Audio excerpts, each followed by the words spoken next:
Hello, ladies and gentlemen. It's me, ReaperSteve, and I'm joined with Jammer. Match is live very, very quickly, so we haven't gone to our cameras like we would normally do because they did knife without the full team in. That was Inkognito that did the knife without the full team in. EsportsWales won the knife, and they've decided to stay T-side. Which is understandable. Yeah. I think that's... Yeah, okay. Well, we'll carry on. We'll do a little bit of talking back and forward while we're waiting for the first couple of rounds to warm themselves up a bit. Me and Jam were expecting to cover Team Tan tonight, but ended up covering Yar instead. But we've managed to get some stats together for you at least anyway. And while we're talking about stats in a second, Danger Men are already starting to happen, and Yara pulling all the punches into this fight so far against Inkognito. They've completely swamped and taken A, and they've taken really high value players out of that fight initially as well to push into. Laugh sitting on 2 and Tree sitting on 2. It's left to Mazo, and you're going to say it, and I know you're going to say it, Mazo is definitely a high value target. Yeah, he absolutely is. You know, going into this game from our research, we could see that Kenny and Mazo were 2 of the top fraggers. They're both rocking about 90 ADR between them over their 6 games. So, yeah, to take those 2 guys out, it's not a small feat. But you know what? They're going to force right back into it because they're feeling confident. They're on a 5-1 scoreline right now, so I don't blame them for feeling confident. But, yeah, they've definitely started strong, and I want to see them build into it now. Yeah, I mean, it's a really... It's nice to see Yar being strong into the back of it. Last night was a rough night. I think we both agree, you know, in the sense that it was another loss on the board for Yar, but at the same time, we saw some really good positive things coming from them. So I'm kind of glad in a way that we're forced to do this one instead of doing Tan, because we get to see if those things are being put into place now. Speaking of putting things in their place, Lodzi will put both Zyrex and Alex in place, killing the 2 of them. Tree will try and chime back and pick up Rubik's elsewhere on the map, but there's your star man Nova from last night as well also. Wonder if he'll pick up an AWP this evening again for us and treat us to what he treated us last night too. Tree, a bit more awake in this first half in comparison to yesterday. I think we'll both agree was a little bit dead in the sand essentially. Yeah, it definitely wasn't the performance they were expecting out of him, but luckily the teammates around him were stepping up. But this case, Kenny comes out on top. That's a big Deagle double kill, 1 HP to boot. That's an insane round to win, and we called him out in the round previous. He just shows exactly the kind of talent that he's bringing to this server right now. I mean, we spoke about this very briefly, as you mentioned just a second ago. You know, to kind of put numbers into perspective for people who are watching from home, 86 for 67 throughout the entirety of this league so far in season 38 of ESEA. Like the man is a powerhouse. You know, he is literally flying up that scoreboard with kills. You know, he's doing pretty much everything correct. His ADR is like 89, I think it is, in comparison to Mazo's 90. You know, the guy is a very, very, very versatile player, and we're just seeing him do that 1 HP clutch back off there and perform quite nicely off the back of it. Zyrex trying to get some tap damage, and we'll do a fair bit to Lotzi, but not enough to write home about. Oh, okay. This is critical now. Mazo needs to stay alive. If he goes down here, that B site has fallen. There we go. Yeah, should be aware of that, and they have the players to push behind this, but the rotations barely come in time, and that means Rubik's can hold this off. He picks one off, fades back into the smoke, and that's made things a bit more awkward. Oh, the flash comes through, but he can't push with it. Doesn't matter. He's gonna. Nova's perfectly aware of that, and he can shut that down. That's the perfect opening that ER made. And after that previous round defeat, they're going to try and make things come back. But lose T, he's in the back lines, and well, now the 2 remaining players are aware of it. They can set up. It's just about the timings. Oh, Nova, he's just gone past the coffins, and that's a big play to make. It is just the final player coming from Banana now. Does have low HP and no kit to speak of, so it's going to be a tall task, but oh, he catches Nova looking the wrong way. That's a big frag to pick up, and now it's just Alex sat behind Nubox. Whether Loose T's aware of it or not, I'm not sure, but it won't matter because Alex can close it out, and that brings ER to 2. Yeah, Alex hunting for AK, just not quick enough, unfortunately, to get it, but still we'll be pretty happy on that round from Yara. It worked quite nicely, as you mentioned. Maza dropping in that 5-box position. open things up for Yar. They were a little bit slow to rotate into it and get players into position. That gave Rubik's a little bit of time to get his teeth sunk in essentially. But that pot flash was perfectly timed, but Noah just read into it lovely. And yeah, Yar pulled that one out of the bag. Yeah, it's been so back and forth right now. Not even in just like rounds, but the way that the frags are going is anyone's game, and that's the reason why we've seen this Inkognito team force behind it. The Deagles are doing more damage, and that's 2 players falling to the one of their own, and that's just tremendous impact that they're having. There's a rifle being retained, but Alex is low, and they've been warded away from this A site. Rubik's can even go in for more, and I don't think Nova spotted that out. He's got so much information in the Juliet area. He will fall, but the information that he gained should be enough to kind of help Inkognito to adjust around the map and maybe even pick up a cheeky round. Yeah, I mean, just looking at the way those 2 Deagles kind of worked into position, did she... and again, the Eagles working into position as I'm in the middle of saying it, it does it again. But yeah, I mean, Tichy was in a really good placement. He was able to put a definite stop into the yard to begin with, and there seemed to be a bit of miscommunication, a bit of bumping around with each other inside that stairwell, and that unfortunately gives Lozzie another chance at someone. Won't stick to plan, however. We'll buy CTs a bit of time to recoup and get into position to try and potentially take a retake here. Lotzi will be the first man to push through, but Tree's going to read into that quite nicely. Take a clean headshot onto him. He should be in position to get the second, but he's not. And it's Mazo. Alex is so low. He's so low, and he's dancing behind the box, but the MAC-10 can have enough impact, and well, that's a big round to win if you're Inkognito. Everything rested on winning that round. They would have liked a couple more players alive, but their economy is not in a good situation even after winning the round, so I wouldn't be surprised to see forced back up into this. Yeah, I mean, it would make sense for them to, to try and pull another round back off it. But, again, we've seen this time and time again with Yar. They can sometimes bite off a little bit too much than they can chew with these sort of rounds where they do buy deeply into it and then they suffer for maybe 3-4 rounds afterwards. So, yeah, I think we'll end up seeing, as you mentioned, it's the Deagle round from them, and Inkognito can afford to buy quite handsomely into this one.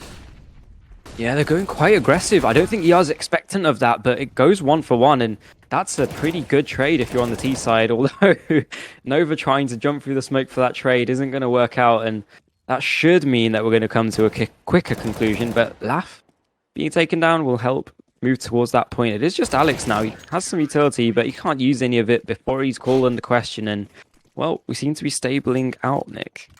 We do indeed. Pause coming into effect again with the ESEA. For those who are new to watching ESEA or the Open, any of the levels of the ESEA actually throughout the season, we don't see who's called the pause at all from the commentating side of things. Only the players know. But I mean, I think if we're all better men, we know exactly who's called that pause, at least anyway. Economy-wise, it's just looking quite punishing for Yara at the minute. But at the same time, they can afford to buy themselves a smattering of utility to use into round 6. Kind of want them to maybe take that chance in that pause to recoup a little bit and maybe try something a bit more of a solid tactic. Especially given this being such a crunch round for the both of them. Yeah, it really, determines a lot of the game, these swing rounds here, because both of these teams have fairly low economy. Oh, they're just going to push through a smoke into the waiting arms of Kenny. He picks up 3, spots the bomb out, and Mazo can just drop a smoke and fade away into the distance, because this round is almost just gone bye-bye, and it's not even 30 seconds into it. What an insane start. Yeah, exactly. Again, this is what I was referring to at round start, is that it's such a crunch round that you'd expect them to try and do something by way of a tactic rather than just kind of pushing all your eggs into one basket and allowing them to break like that. Yeah, Mazo's got time for that as well, isn't he? Look at it. The worst thing about that was they even have Lose T pushing in through the apps. He was in second middle that entire time when the final 2 ER players were pushing up Banana to their demise, and well, I feel like that's a little taster of what we've got to come, because this Inkognito team is fairly formidable. They are 5-1 right now, and they're going to look to continue their dominance. I think their only loss is from a no-show as well, so the one game that they've lost, they weren't able to attend. Yep, exactly. And this is kind of the tail of the tape as we're seeing it materialize in front of us. When you get teams like this where, you know, they're quite formidable. On paper, when you look at 5-1, you go, okay, well, there's somewhat of a chance there in the back of it, but realistically speaking, you dig a little bit deeper like what we have, and we can see the score lines they've been putting out. You know, your 16-5s, your 16-6s. You know, there's been a couple of games where they've gone to 16-10, but realistically speaking, Inkognito are definitely a formidable team and not one to be taken lightly. Does seem as though they're going to clean up on this round, just as they have done on previous, but yeah, they definitely gave him a shout. You know, I'm not going to call them out for this round. It was full Glocks, and they were able to have decent amounts of impact throwing the nades up top mid. I mean, it's not the ideal outcome, but they'll be happy enough with some kills. And, well, it's all contingent on this round now. They are going to force behind it. It doesn't look like Tree's going to get the AWP, although I'll hold my breath. There we go. We're going to see the full rifles, and that's going to allow them to be a bit more dynamic on a map like Inferno. It is a bit more regimented, a little bit more tight than Overpass that we saw yesterday. So hopefully they can work together and push Inkognito over another round. Again, it feels like we need to see that little bit of sensibility that we saw yesterday from them. You know, where they did contact pushes, they didn't really overcommit. They allowed a bit more chance for the game to kind of materialize around them. And I feel like when you're going up against, from Tree and over, that clears up B completely. That bomb needs to get moving immediately. Look at the quick rotation coming in from Inkognito as well. Yeah, those 2 kills are critical, and it completely opens up the B site. It's all on Nova and Tree now to retain this B site control as the rotations come through. You know, we've seen just in rounds previous how deadly this Inkognito team can be, and well, that's just a little taster of how they can maintain that. Oh, they keep losing players from the exact same pushes. This is a little bit unregimented from both teams, you know, first to lose the site, but now holding it, yeah, they need to be careful because any round can be a lost round, and it's a 2-1-2 already. That's unfortunate. Tickley picking that one up. He's able to use a Molotov, but Alex, he gives the noise up, and that's it. He's gone down. It's a 2 versus 1. I don't know how it's happened, but it's all on Laf's shoulders. He needs to recover something because the hopes and dreams of his team rest on his shoulders. They're aware of where he's coming from. The smoke can even be deployed, and, well, Tickley won't pick up the ace, but Inkognito will be happy with the round win. Yeah, they will indeed. Cut very close to the wire, but Tickley just basically tore apart, yeah. It was like there was no defensive in place at all for them in the end. Most of the positions were pretty good from Yar, you know, post-plant and pre-plant as well, for far as pushing into site. But Tickley just looked for those frags and just clear them up. It was almost like we were watching that practice map where you can do pre-fires on. Yeah, you know what I mean? That's exactly the way it looked. They were just in positions where pre-fires are naturally going to be, and you know, he picked them up relatively easy. Even just the chip damage that these guys are getting away with, the Swedish side, you know, they're just using their nades so effectively to lock down these areas of the map. You can see they have banana control already, and it's not the biggest deal by any means, but it kind of speaks to the air of confidence that they have about it. You know, the way that they double peaked banana the last round, you know, they were confident in doing that because even if they went down, they trusted each other to pick up the round in the retake anyway. You do see Mazo on the AWP now. He's been given the responsibility of B, but top mid is called into question, and, well, it's all kind of fallen in favor of Inkognito. The Swedes are coming out on top, and that's kind of almost expected at this point. It seems like they're going to start to run away with things unless ESEA can come up with some magic, come up with the goods to recover something. There's a trade. Tree can try and do something with this, but there's 2 players right behind him, hot on his heels. He does consider it, but he won't find anyone just yet as Inkognito scramble to hold him and lock him in position. See Mazo lurking in the backlines, and it seems a matter of time. And there we go. He can lock down the round, and that's 7 rounds already. It feels like a blink of a flash, Nick.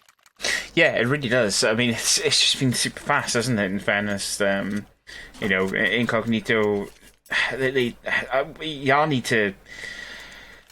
I want to say this, and it's going to come across in a really weird way. I want them to get more RNG on these trades. I mean, it's been all incognito at the minute as far as when these pushes happen. Taking 1v2 fights down relatively easily, and walking away with quite a lot of damage dealt, but being lucky enough to get the frag off the back of it. That luck can only go on for so long. I feel from an incognito perspective until Yar can kind of get that break and that little bit of an allowance to push forward. But yeah, at the moment, Inkognito just seem to be doing everything correct. They seem to be in every position ready for Yar, and they're reading into these plays and throwing everything back at them. It's very reminiscent of a kind of Fnatic free, like flowing kind of playstyle where they're just able to adapt enough to the reactions that ER are throwing out there, and even they've lost the B bomb site here. It doesn't even seem like they're going to be giving up the bomb site control for the plant. They do finally get it off. Nova's able to squeak it out, but everyone's falling around him, and that's kind of the Fnatic-esque play that I was talking about. They're just playing off game sense alone. Yeah, exactly what I was trying to think of is who I've seen that plays like this way, especially on this map as well. I mean, we've seen Fnatic tear apart teams in this map with this kind of style of gameplay where they're very lackadaisy in style, but in reality there's a method to the madness behind it. It's not just a case of them kind of, like I said, free flowing and letting things happen and then reacting off the back of it, but in reality there's a plan in the background and there's a reason why they're allowing it to happen that way. Yeah, I want to cycle back a second as well to the utility damage and the utility usage from Inkognito. You're 100% correct. I mean, their utility usage is perfect. We saw the run before last when Banana was being held off and EsportsWales Yar were going to be pushing in towards A through apps. Smoke went down. It was a couple of seconds. The Molotov was ready to go before the smoke had even dissipated. It was in air as the smoke dissipated. The timings are perfect with it. And that's kind of like, for me, as a commentator, that's exactly what I want to see from a team. We know that's good game sense. Okay, I know that utility's going to fade away. Let's get a Molotov down just in case. If nothing pushes that direction, okay, it's a wasted Molotov, some would see it as being, but in reality, it's stellar gameplay because you're kind of blocking off that route and you're making that allowance then to give you a chance to look to the left side of bottom of Banana. But yeah, I feel like this has been a part of a peak map for Inkognito, and also like your smoke and Molotov trainer map for them as well.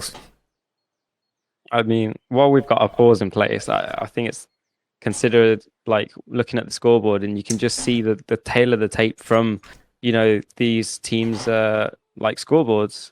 You can see the ADR alone. Actually, only one player from ER Tree has above 50 ADR even. He's rocking up the highest at the server, 139, but apart from that, it's just kind of been all Inkognito so far.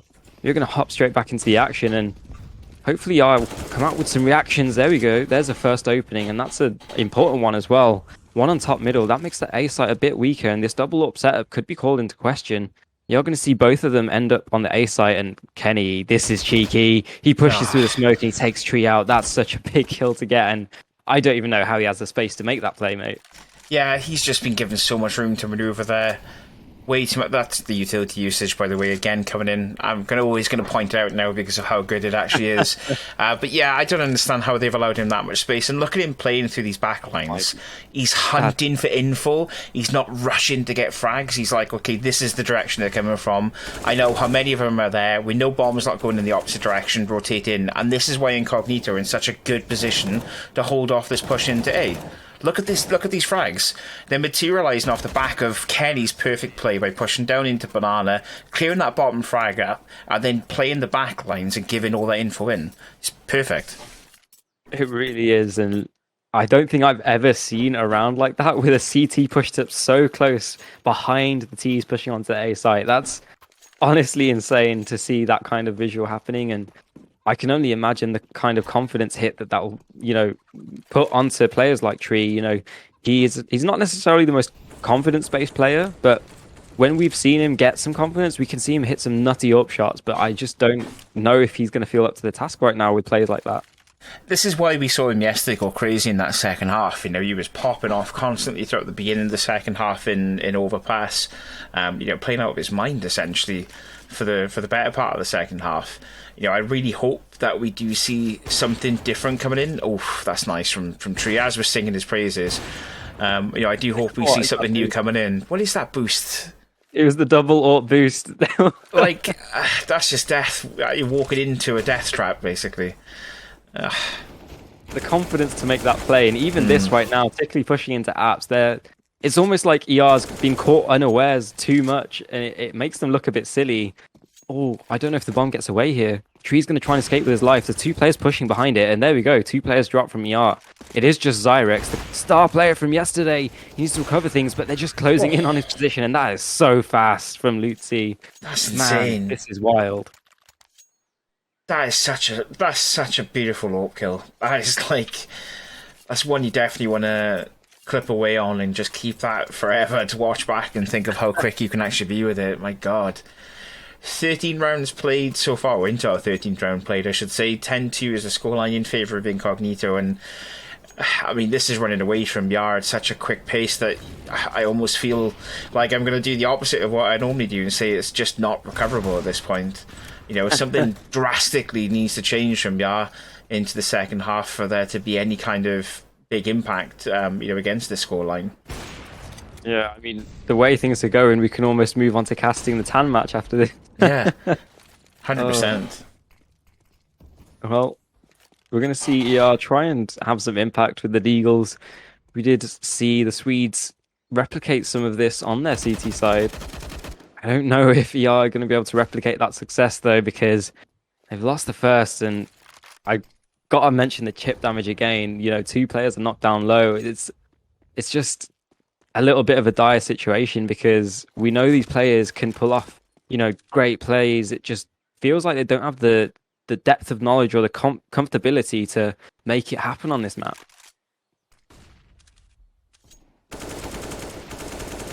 Well, we're going to see the B committal come through. All 3 players falling between the hands of Mazo and Kenny, 2 of the top performers. Rubik's is in T-Ramp. I don't know, you know, if Zyrex was even considering that, but it's not going to matter because Inkognito keep all 5 alive, and 11-2 is going to be your scoreline.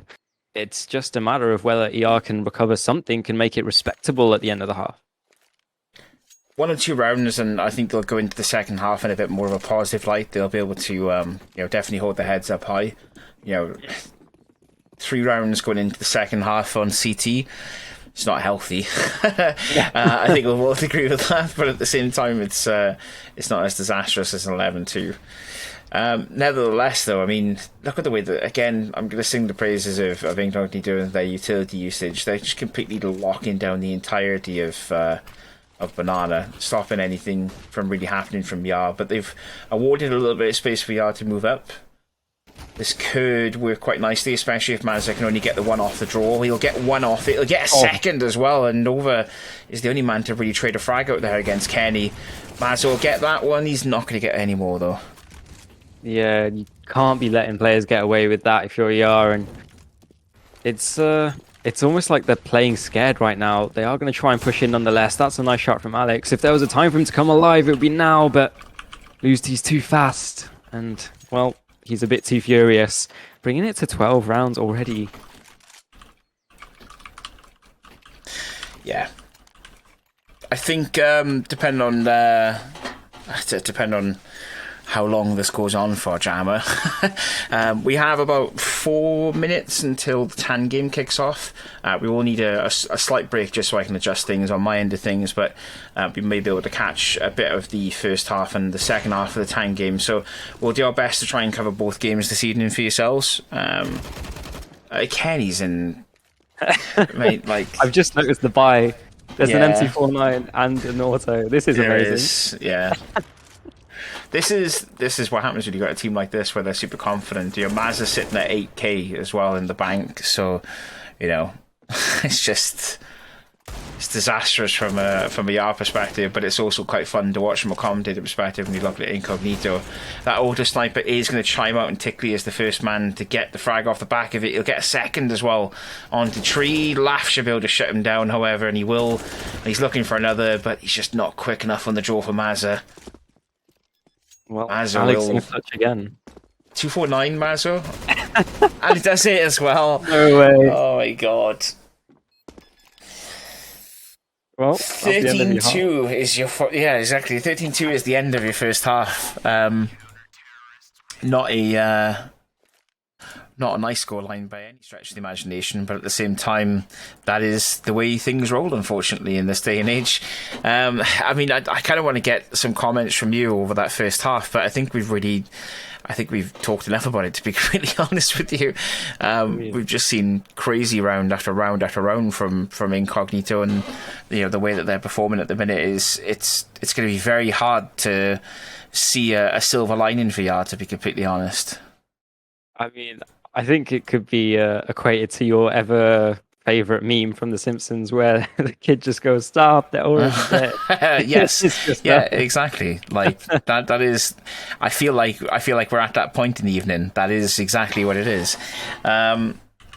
Yeah, I mean, it feels that way, doesn't it? In fairness, and as much as I will always respect the R guys, like they've been really fun to watch. Nonetheless, I think from this one, there isn't really a lot to learn from it. There's more a what's the word I'm looking for? There's not a lot to learn from it. There's a lot to understand from it. You're going up against a side that is a fairly dominant side in this in the Open so far, that have performed extremely well, and it is just unfortunate, I'm afraid. No Respect versus Team Tan is the potential game that we'll go to after this one. It will be on Vertigo.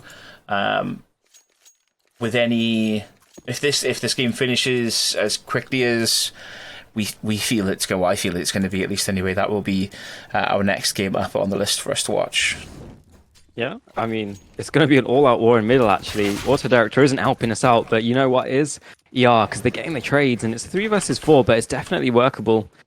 They do have the man advantage. Oh, they could fade away, but Laugh, he's sticking around. He's outstayed his welcome. Zyrex can answer back, and, well, it's a 3 versus 1. This might be extended, although Tree gets caught out. Mazzo can buy some space with that. 1 versus 2 is definitely a lot more doable than a 3 versus 1. Zyrex does have a kit, however. There is no armor between the two players, so they can be tapped down. Although 80% of pistol round kills are headshots. Fun fact for you out there at home. The bomb isn't planted in an ideal location, but Mazzo's got so much confidence, and ER are playing with such a lack of confidence right now. They're so scared that this play is going to work out perfectly. He's in a perfect spot. He doesn't even need to wait for them to get to the bomb. He's so confused. Nova will get taken out, but it's like you wanna look away, but you can't. One of those types of moments. Yeah. 14-2 is the scoreline, and again, it's just, I think the confidence, you mentioned it, you made a second ago, that's definitely the key for that round. There is just, it doesn't feel like there is any confidence from the R's perspective at the moment. 14-2 is the scoreline. Again, it could be an early, I'm going to use another sports terminology. I know you love it when I do. It's going to be an early shower potentially for R. Yeah, as they get closer and closer to the edge, back to the locker room. Yeah, there we go. Look at this push into B side. Nova's actually picked up 2 off the back of good positioning from him. Mazzo's going to try and spray transfer into absolutely nothing. Looked good, but looking good is just half of it, unfortunately.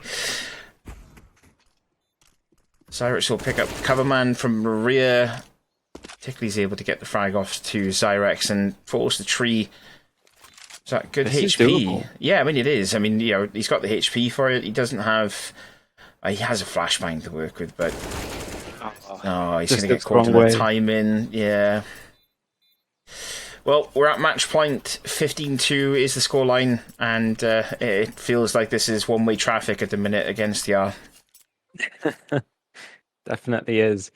Now, as we come to the conclusion of this game, what would you take away from this game? How do you take this game, pack it in a box, and kind of like feed it back to ER in a constructive way? Where can you learn from it?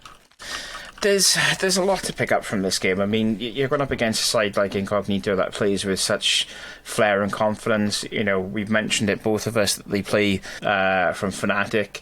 You know, in the ebb and flow of the game, they're reactive to the push from Yar. They're always reactive to the play from Yar, essentially. You know, it feels like having, you know, we mentioned this at the start of the season for Yar, having drilled in tactics can play quite a big part into how you play with each other. You know, we've seen them improve immediately, more or less, within a few games with having that kind of mentality off the back of it. But I feel like even with that in this one, they're always going to be up against it, essentially. They're always going to be that underdog story against a side like this. There is always that underdog element. I don't know if they can recover this one, though. You'd love to see an underdog story come together. And I don't think you're going to want to give up hope just yet. 2 scouts on a retake, though? You know what? An AK? Never mind. I believe. Yeah. That double molly. You will not come to this direction. Oh, this is definitely doable now. 15-3 jammer? I was going to say. No, there we go. It comes to a close. I think we were both flirting with the idea of you know, them closing it out. We've seen, you know, the exact reverse happen before, Caster Curse coming into fruition, but you know what? Yeah, they'll buy themselves a bit more of a lifeline, and a third round is always better than a second round defeat, so we'll see them survive that much longer. It's just whether Inkognito survives to buy up again, because, well, I think that was the first big gun round of the game, well, of this second half, and so they are going to sit back on the Deagles, not willing to, you know, try and pull off one of those cheeky rounds that we've seen earlier. Yeah, not really wanting to commit too much into this one, because we've seen these Deagle rounds go completely wrong into it. And again, you've said it already, I'm the worst for caster commentator curse. There's the first frag. I'm going to shut up now for the rest of this round. Fire damage there from Alex. You actually can't let that happen. Zyrex even gets traded out. Tickley spamming down and tickling his feet with Deagle bullets, and well, that's made things awkward now. There are 2 players on the A site. They can push forward, but they've been given enough space to get a plan. Although, as I say that, Kenny trades out Alex, trying to deny that. Nova, he's sitting around in the smoke. I don't know how he's got up to these antics, but Kenny, it's just a matter of time almost, because right behind him is Laugh. There we go. That brings things to a close, and well, yeah, actually got 4 rounds. I don't know what to say, Nick. Like, there's hanging on by the skin of your teeth, and then there's hanging on by the skin of your teeth. You know what I mean? There's like, yeah, there's a big difference between the two of it. But no, are clutching rounds back here, right on the precipice of losing. They you know, we talk about must-win rounds constantly. These are literally every round is a must-win round. Every single round. So there really can be no mistakes made on the behalf of Yara at the minute. Tree pushed up quite deep there. He'll take down the heavy hitter known as Kenny, but Tickley's able to retort off the back of it. And I almost feel like that's not enough. No, it's not. He gets info. They can rotate in position, and well, that info was critical because they can lock down this A site a little bit more. But Mazo, he's been given so much space to work with. He picks up Nova with the one tap. He should be aware that there's one more player close. Oh, he just barely spots him out. There we go. Closes that one down, and if they win in this fashion, Mazo just clutching out in a 1 versus 3, that would be quite spectacular indeed. Although Laugh, he should have the timing, and there we go. Yeah, they can make it respectable. You know, 5-16 isn't that bad. Yeah, 5-16 is not bad. Yeah, 16-6 is not bad. Same for 16-7, 16-8. Do you know what I mean? The more rounds that we get out of this game for these guys, you know, the more respectable it's going to look on paper, at least anyway. Yeah. Again, another must-win round from I will stop saying that, I promise. As weapons are traded out and bought, I think there was a misbuy there with an MP9 being picked up. But there was a little bit, but it's okay. It is. They'll be okay with that. Yeah, exactly. I mean, it's potentially only 1 round, really, isn't it, when you think about it? Well, it is on the precipice, right at the goalpost. It's whether Inkognito can push it past the line. Yeah, though, they've cleared top banana out, and they're fairly content with the space that they've gotten. Although just as they do that, off the sound cue of the flash, Inkognito, they have the experience to push through and take the map control that ER just thought was free. It's not going to come into play just yet because the bomb is in apps, but I don't know. It's just kind of the way that Inkognito can read around the ER plays. It's not filling me with confidence. The A site is being put into question, however. Zyrex and Alex should be falling fairly shortly. Although Zyrex escapes with his life, the A site will fall eventually, I feel. Although, I don't know what's going on, Nick. The A site has finally fallen. There we go. There's 2 players on the site, and Tickley might be able to get some more impact if Nova's not careful. It is contingent on this standoff in middle. There we go. That should determine the end of the round, and I want to say ER should be saving, but they don't have the rounds to save. This is it. The buck stops here. They need to go for every single round henceforth. Mazo and Tickley, they're going to try and hold these players off, but Tree and Laff are definitely able to make something like this work. You can see the 1-for-1 trade, and Mazo can flash forward, swings with it. Laff spots him out. They know where they are. It's just a game of cat and mouse. Who has the confidence to do what? Laff, he doesn't have the confidence to stick it. He's going to go out for the kill, and, well, Mazo just closes it out right then and there.